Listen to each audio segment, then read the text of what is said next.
Friday, 13 September. Oh, well, would you look at that? It's Friday the 13th. It's a good thing I'm not superstitious.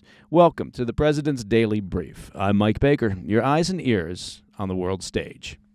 All right, let's get briefed.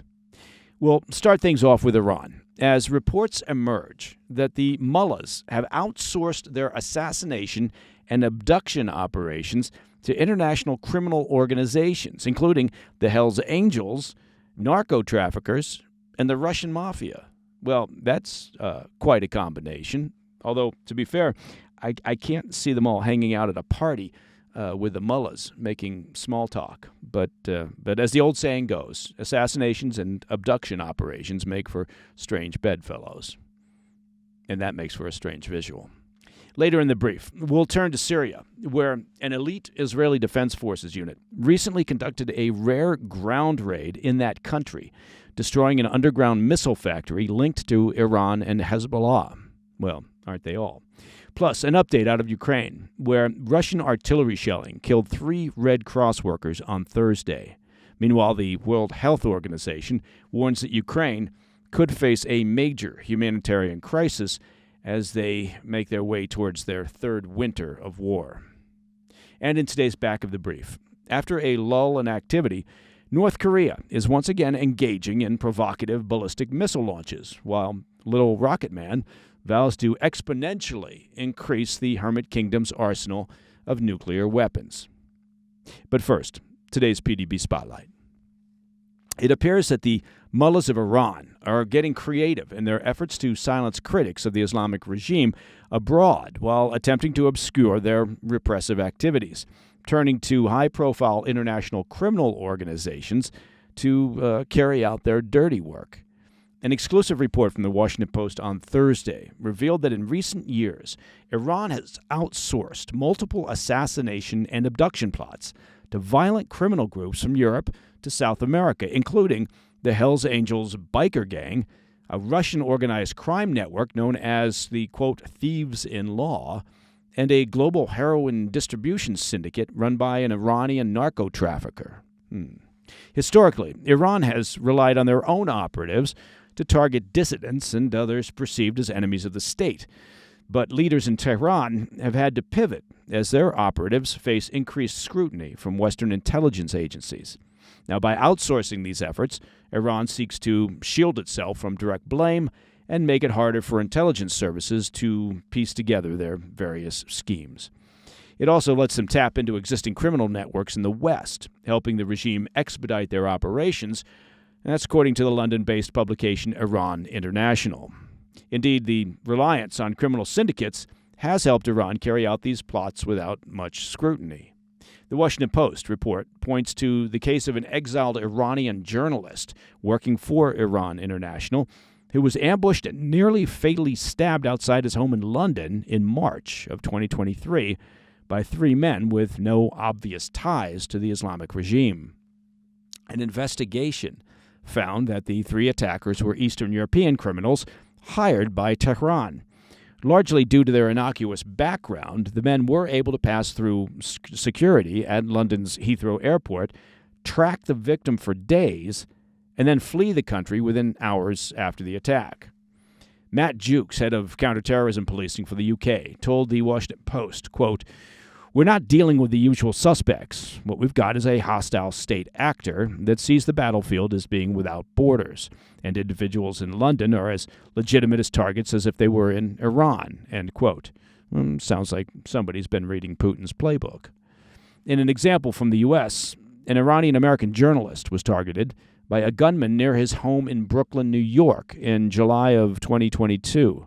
The gunman, who was arrested for a traffic violation before he could carry out the killing, was part of an international Russian organized crime group called Thieves in Law, hired by the Iranian regime. And then there's the case of a former Iranian military officer living in Maryland in the U.S. who was targeted for murder by the regime in 2021 for speaking out against the repressive government's record on human rights. An Iranian heroin kingpin allegedly orchestrated the plot, hiring Canadian members of the Hells Angels biker gang to assemble a team of gunmen, it's getting very complicated, to drive to the former officer's residence in Maryland. The gang members were reportedly told to make the assassination extremely grisly, though authorities arrested the men before the plot could be carried out. The Iranian heroin kingpin, who's described by the Post as a Pablo Escobar-type character, has reportedly played a central role in facilitating Iran's assassination operations, working as a sort of go-between for the regime and international criminal groups. His organization is linked to multiple killings and kidnappings, including the abduction and murder of an Iranian-Swedish political activist in 2020. As regular listeners of the PDB are aware, Iran also continues to actively target former President Donald Trump and members of his past administration over the killing of Iranian military commander Qasem Soleimani back in 2020. News broke in July that the U.S. is tracking an Iranian assassination plot against Trump, and the U.S. government has been providing round-the-clock security for former Secretary of State Mike Pompeo, former National Security Advisor John Bolton, and Trump's former Special Envoy for Iran, Brian Hook. Now, we know of at least one case regarding Bolton and Pompeo where authorities disrupted an active plot to assassinate both men. Matt Jukes from the UK, who also serves as Assistant Commissioner for Special Operations with Scotland Yard, warned the Washington Post, quote, "We're seeing a major escalation in lethal plotting," end quote. All right, coming up after the break, we'll turn to Syria, where an elite Israeli Defense Forces unit conducted a rare ground raid, destroying an underground precision missile factory linked to Iran and Hezbollah. Plus, an update out of Ukraine, where Russian artillery shelling killed 3 Red Cross workers on Thursday, prompting accusations, of course, of war crimes. I'll have those stories when we come back. Welcome back to the PDB. Turning our attention to Syria. In a rare boots-on-the-ground raid inside that country, Israel's elite forces targeted and destroyed an underground Iranian precision missile factory earlier this week. Now, the underground facility was allegedly part of a joint effort between the Iranian Revolutionary Guard Corps, the IRGC, and Hezbollah to produce more advanced rockets. The raid on Sunday, carried out by one of Israel's top elite special forces units, followed reportedly years of planning. Israeli officials considered similar operations twice before, but postponed them due to extreme risk. This time, the mission in the Masyaf area, near the Lebanese border, received the green light. The Israeli military briefed the Biden administration in advance, and while the White House did not object, it remains publicly silent. Combat helicopters reportedly hovered over the IRGC facility as Israeli special forces rappelled down ropes. 3 sources with knowledge of the operation confirmed to Axios that the unit removed documents and machinery essential for Iran and Hezbollah's missile production before planting explosives to destroy the underground site.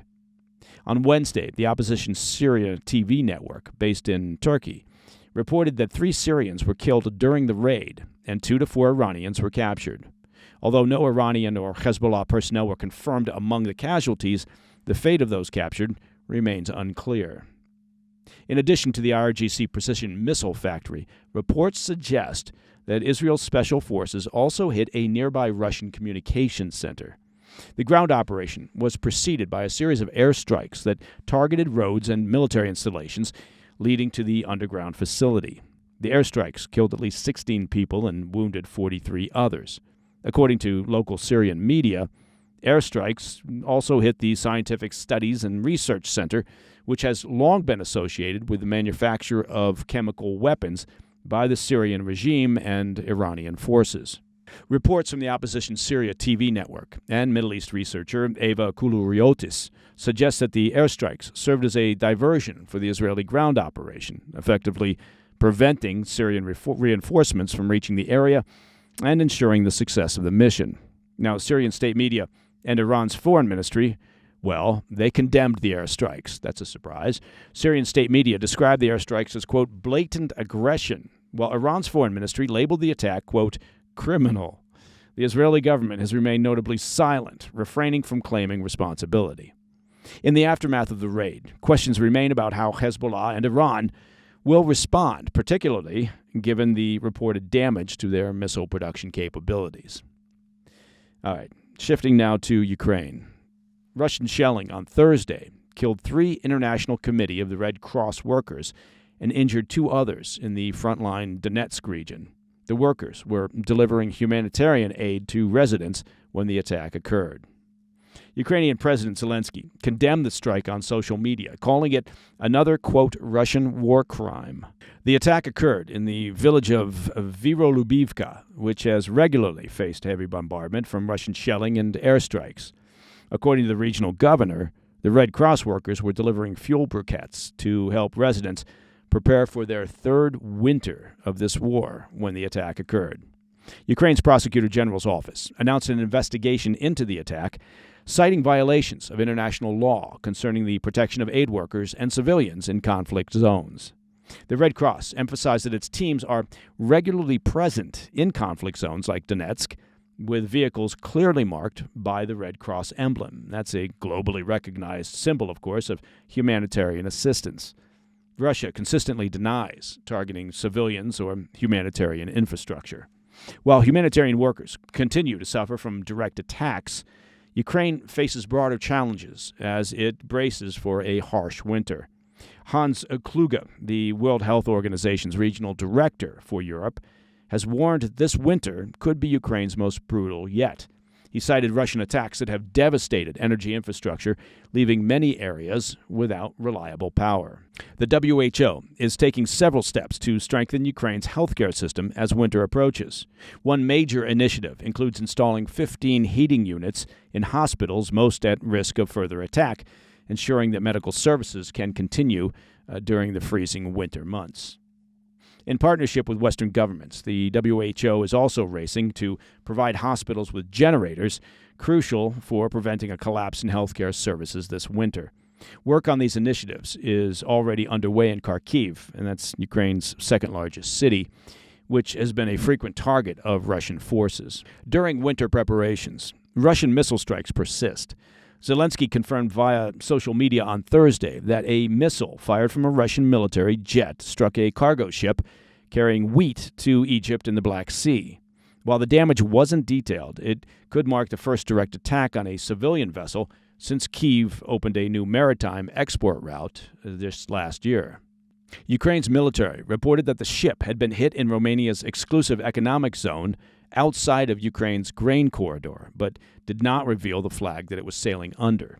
We should note, an attack in Romania's exclusive economic zone doesn't constitute an attack on Romanian territory, as international law distinguishes between territorial waters and economic zones. In the latter, a country controls activities like oil drilling, but not military operations. So far, there's been no comment from NATO or confirmation from Russia on the incident. All right.